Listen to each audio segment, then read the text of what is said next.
Halo, selamat datang lagi di YouTube Ana Molan. Oke, hari ini aku mau cerita tentang gimana susahnya ternyata jadi freelancer. Ya, buat teman-teman yang nggak tahu, selama di Bali ini aku eh, mencoba untuk menjadi seorang freelancer. Kenapa freelancer? Karena target hidup aku selanjutnya adalah aku pengen punya pekerjaan di mana aku bisa bekerja dari mana aja, aku memiliki fleksibilitas waktu dan tempat. Jadi aku nggak harus misalkan harus kerja dari Jakarta, harus kerja dari kantor dari jam segini sampai jam segini. Aku nggak mau punya kehidupan yang seperti itu. Kenapa? Karena suatu hari nanti aku tentunya akan memiliki sebuah keluarga.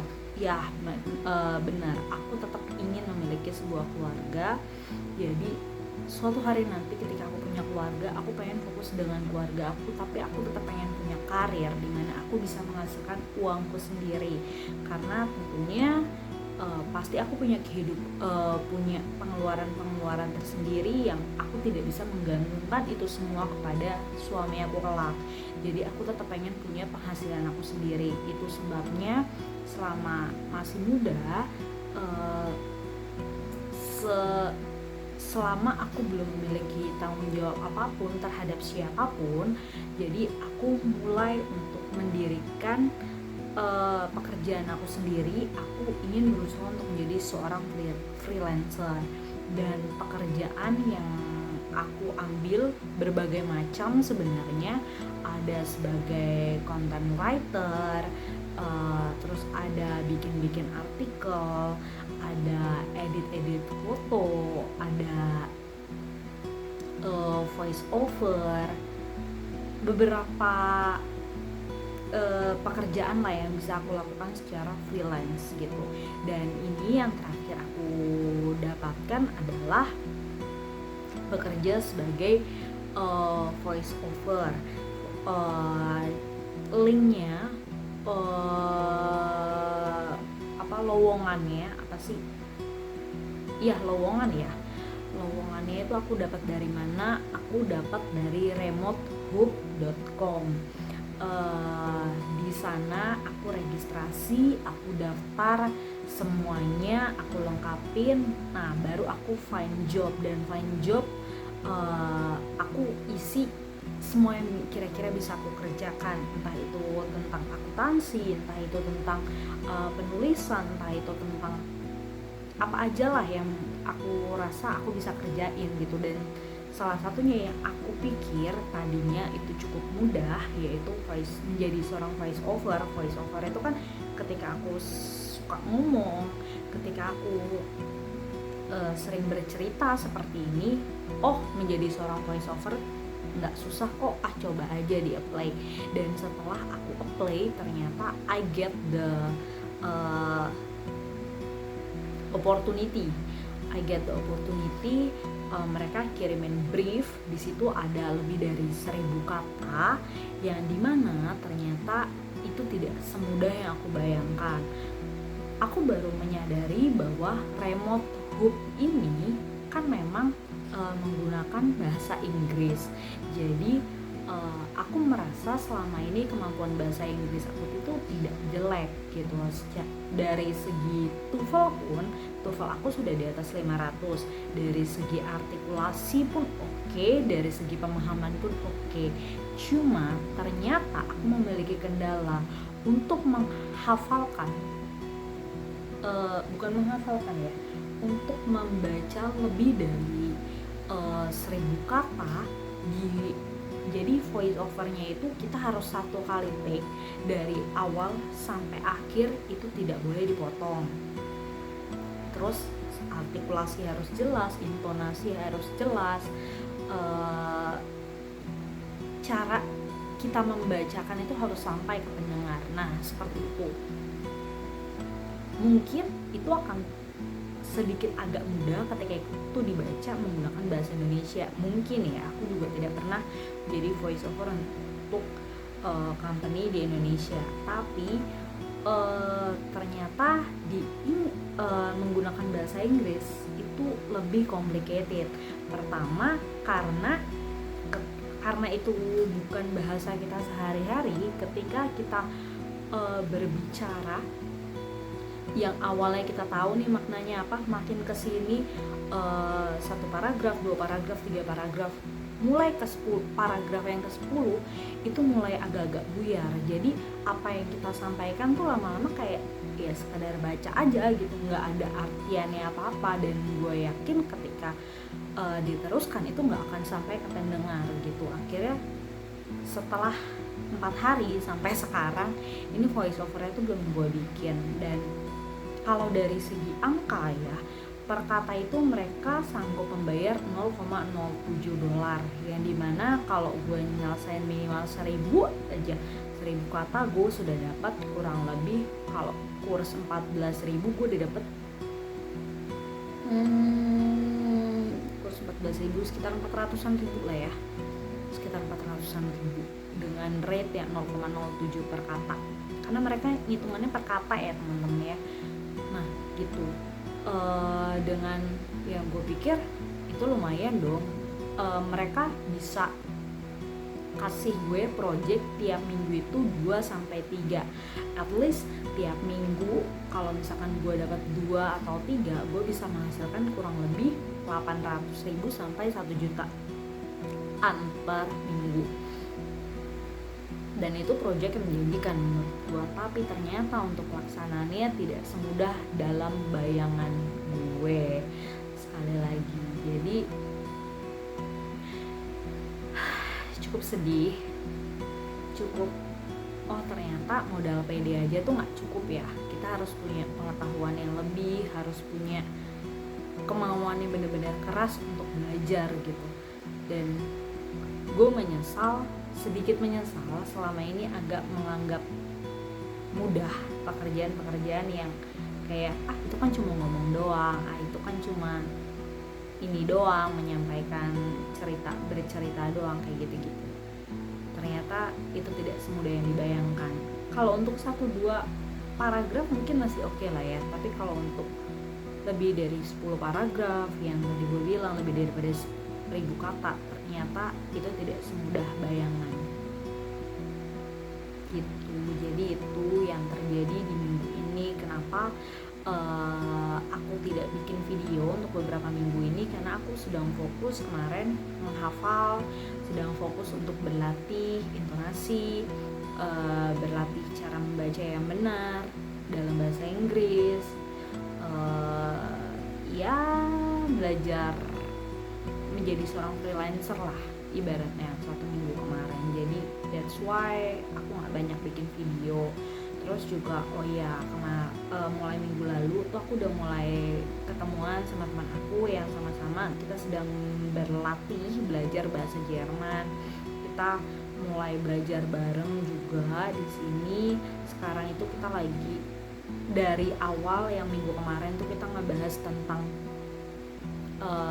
pelajaran-pelajaran kita di awal-awal kursus. Terus sampai sekarang kita tuh lagi belajar untuk listening, karena kalau dalam bahasa Jerman namanya hören. Itu tuh buat gue pribadi, hören itu salah satu masalah dan kendala buat gue. Kenapa? Karena dari segi telinga pendengaran gue ini agak kurangnya karena dulu ceritanya gue tuh sempat dilarang sama orang tua untuk main cotton bud. Cuma sebagai anak nakal pada saat itu sudah dilarang pun gue tetap suka korek-korek kuping pakai cotton bud. Alhasil pernah suatu hari cotton budnya itu yang kapasnya itu dia nyangkut di dalam telinga. Nah ketika dia nyangkut kan gue sudah dilarang dong sama orang tua nih, nggak boleh main cotton bud. Tapi dengan kenakalan gue tetap main cotton bud dan akhirnya nyangkut. Supaya nggak ketahuan, gue berusaha untuk keluarin sendiri pakai lidi, dan ternyata kapasnya itu keluar tapi habis itu berdarah. Itu kejadiannya kenapa kuping gue tuh memang agak bermasalah. Dan akhirnya sekarang itu cukup bermasalah ketika gue harus berlatih hören Hyuran itu mendengarkan. Nah, karena dari segi telinga tidak mendukung, dari segi pemahaman bahasa juga masih kurang gitu. Akhirnya gue benar-benar harus berupaya lebih dibanding teman-teman gue yang lain, dan itu juga salah satu alasan kenapa minggu ini tuh cukup sibuk. Itu yang kedua. Terus yang terjadi minggu ini juga, kemarin itu gue sempat gereja di daerah Kuta di Franciscus Xaverius. Gue cukup seneng karena setelah sekian lama, mungkin udah dari pandemi kali ya, jadi awal-awal pandemi itu dulu gue sempat tidak pergi ke gereja karena pandemi kan kita gereja online ya. Menurut gue gereja online itu kayak lu nonton YouTube aja gitu, nggak ada poin yang gue dapat dari gereja itu. Akhirnya ya udah, gue terlepas jauh dari Tuhan. Dan setelah selesai pandemi, gereja mulai dibuka, itu ternyata kemalasan itu tuh tetap ada gitu. Jadi walaupun gereja sudah dibuka, ketika di Jakarta itu gue tetap tidak pergi ke gereja sama sekali. Sampai akhirnya ketika di sini ada sesuatu dalam diri gue yang enggak, pokoknya gue harus cari Tuhan, pokoknya gue tetap harus balik sama Tuhan. Dan akhirnya hari Minggu kemarin gue pergi ke gereja, walaupun minggu sebelumnya itu 2 minggu sebelumnya itu minggu pertama gue di Bali, dan gue sempat ke katedral Bali, but I'm not get the point. Gue hanya pengen tahu gereja katedral itu seperti apa, but I'm not get the God di sana gitu. Dan akhirnya minggu kemarin gue pergi ke Franciscus Xaverius Kuta, dan menurut gue itu adalah gereja yang cukup menggambarkan gue, dan gue cukup merasa nyaman berada di sana. Dan akhirnya setelah 2 tahun gue kembali menemukan Tuhan di sana gitu.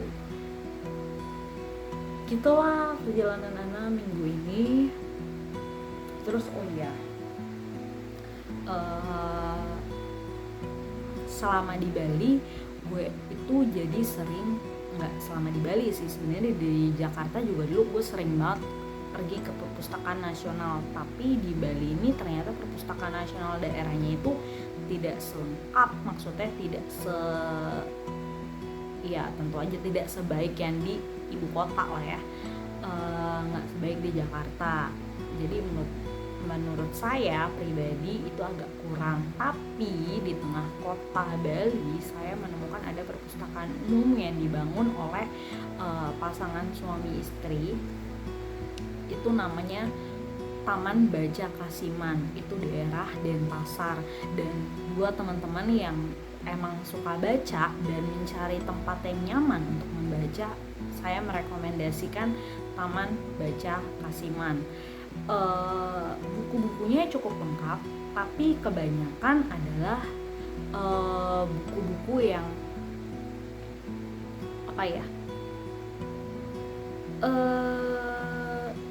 ada beberapa novel yang bahasa Inggris, terus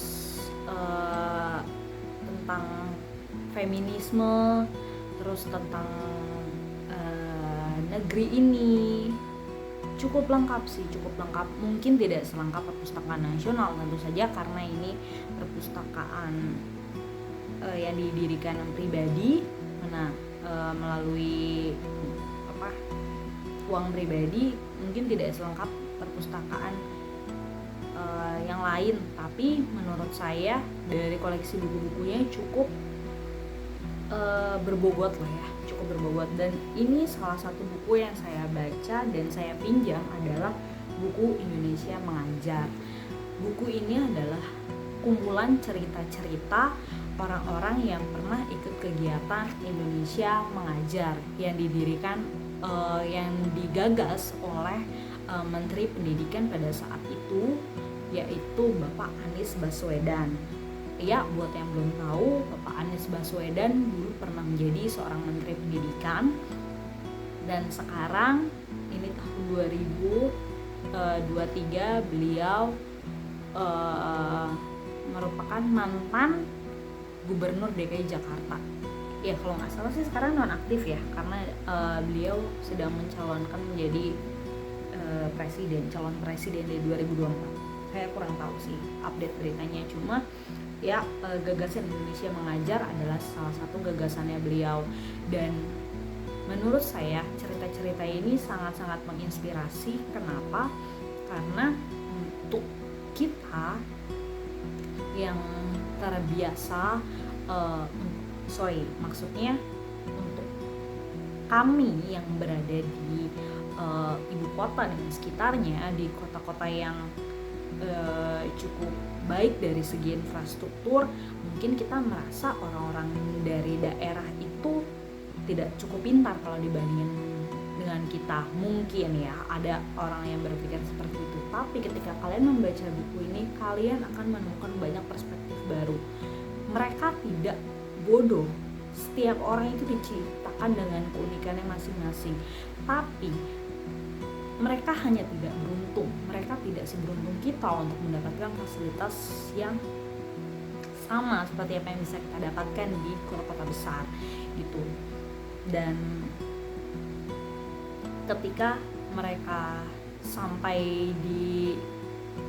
ketika mereka bertemu dengan ini, teman-teman yang tergabung dalam relawan Indonesia Mengajar ini, tentu mayoritas daripada mereka banyak yang merasa malu, merasa minder, dan itu normal karena mereka merasa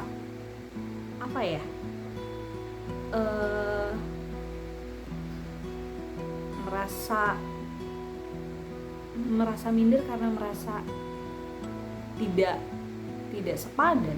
Tidak sepadan apa ya bahasanya ya, mereka jauh lah, mereka merasa mereka jauh derajatnya, padahal enggak. Dan keunggulan Indonesia Mengajar itu adalah untuk teman-teman yang di ibu kota pun, mereka itu bisa lebih mencintai hidupnya, lebih menghargai tentang perbedaan-perbedaan yang ada. Mereka lebih bisa bersyukur untuk apa yang mereka punya saat ini. Dan ketika mereka memutuskan untuk ikut Indonesia Mengajar, tentu saja mereka mengambil resiko meninggalkan semua kenikmatan, meninggalkan semua fasilitas yang ada di hidupnya sebelumnya untuk pergi ke daerah yang antah berantah gitu. Jadi buat saya ini adalah kegiatan yang sangat menginspirasi, dan suatu hari nanti mungkin saya ingin sekali untuk ikut ambil bagian dari Indonesia Mengajar. Kenapa saya bisa bilang suatu hari nanti? Saya sudah memikirkan bahwa untuk saat ini saya belum dapat ikut kegiatan ini karena satu dan lain hal. Mungkin saya juga belum tentu diterima ya sebenarnya, tapi saya juga tidak berniat untuk apply dulu untuk saat ini karena saya takut kalaupun nanti diterima saya tidak bisa ikut karena keharusan saya pindah di beberapa bulan ke depan gitu.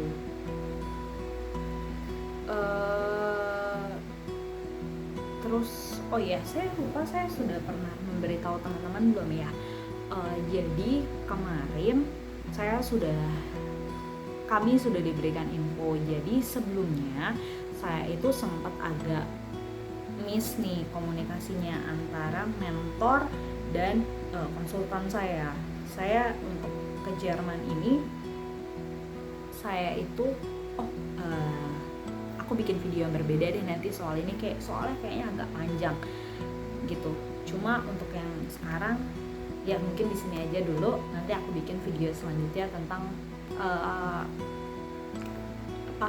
perjalanan aku untuk ke Jerman nanti ya. Sekalian mungkin kita bisa sambil belajar bahasa Jerman nanti di sana. Oke. See you di next video.